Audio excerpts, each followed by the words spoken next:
Nestled between Roma and Emerald in Queensland is the spectacular Carnarvon Gorge. Lorraine and I have never been here before in spite of our extensive lifetime of travelling. Renowned for its towering white sandstone cliffs, the gorge is accessible by walking tracks that wend alongside the Carnarvon Creek. The walking track in here is very long but very easily followed because it's a well-defined track. I just hope it's worthwhile when we get there. This boulder-strewn waterway has created an oasis in the semi-arid country so that the walk is like a time travel experience into the distant past. The ancient cycads, ferns and towering shrubs that grow here once dominated a large part of the Australian continent. As always, we were attracted to the waterfalls.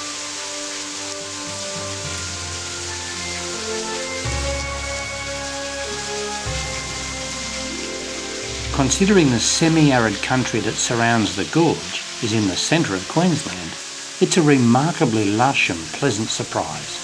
It's easy to see why this picturesque gorge is so popular. A great way to begin our journey heading north.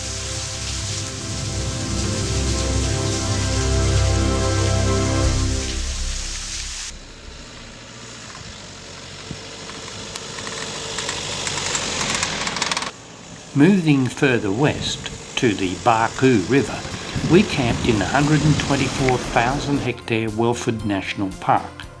This was once a large pastoral property, but now offers travellers a quiet place for remote camping.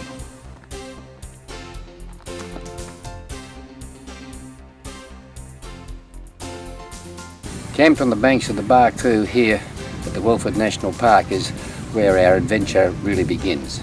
From here on, we head north to the Gulf of Carpentaria.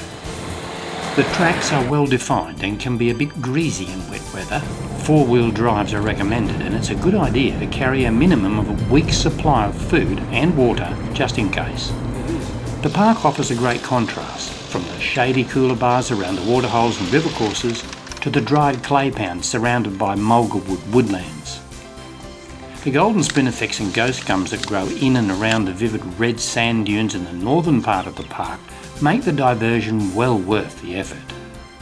The sand here, like the mighty Simpson Desert further west, receives very little rain. The red colour is from a fine coating of iron oxide on each grain of sand. In heavier rainfall areas it would be dissolved. Moving north toward Burketown, we stop off at one of our most favourite spots in this part of the country, the Gregory River. The water here is crystal clear and fresh. It is fed from a subterranean spring further upstream and supplies its life-giving flow without interruption right through the dry season. Campsites like this one on the Gregory River here are about as good as it ever gets. Popular with caravanners and motorhome owners for years, the banks of the Gregory are lined with fellow travellers almost continually through the winter months. Most, like us, stay for a few days before moving on.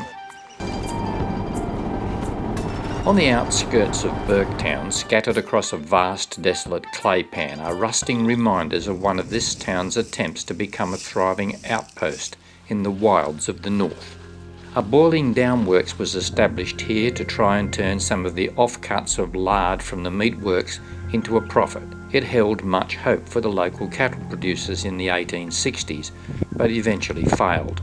A far more successful enterprise was the sinking of an artesian bore in 1897. About 155,000 gallons of piping hot and heavily mineral-laden water gushed to the surface every day, creating an artificial lake. East of Burketown, the Leichhardt River passes through a series of sandstone outcrops, creating a wonderful backup of water that has become a great camping spot for travellers. It's highly suited to self-contained campers and has great fishing for those who know what they're doing. In the evenings it echoes with raucous screeching of thousands of corellas that also reckon it's a good campsite.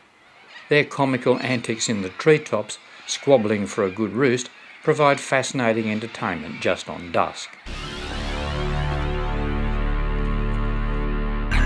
Downstream from the main stretch of the river is a massive rock bar that is entirely covered with water during the monsoon or wet season. During the dry season, it is a spectacular stone gorge, the upper portion of which is used as a causeway and is the only way to cross. There are times when waiting for the water to drop can take several days after a good storm. Today, however, it is very subdued. One of the fascinating things about places like this is where there's been millions and millions and millions of litres of water pouring over these rocks over the years. They've created these little round holes, they look like bored holes in the stone. It's been caused by river stones, small ones like this, much harder material than this softer material here. Gets swirled around in there like a washing machine and actually carves out these little holes. They're actually all over this stuff, everywhere. Quite fascinating.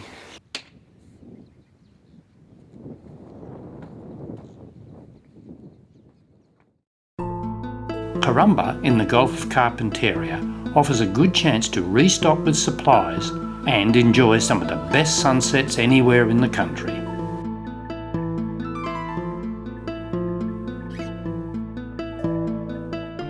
We stopped just west of Croydon to camp for the night at an old mining site. This was the site of the Cumberland Mine, a gold mine that made more money from selling shares than it did from the gold.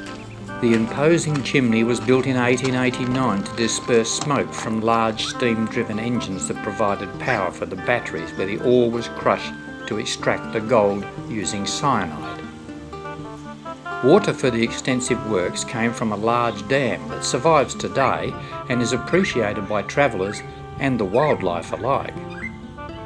Jabberoos and waterfowl are abundant now year-round, where for thousands of years there was no surface water at all.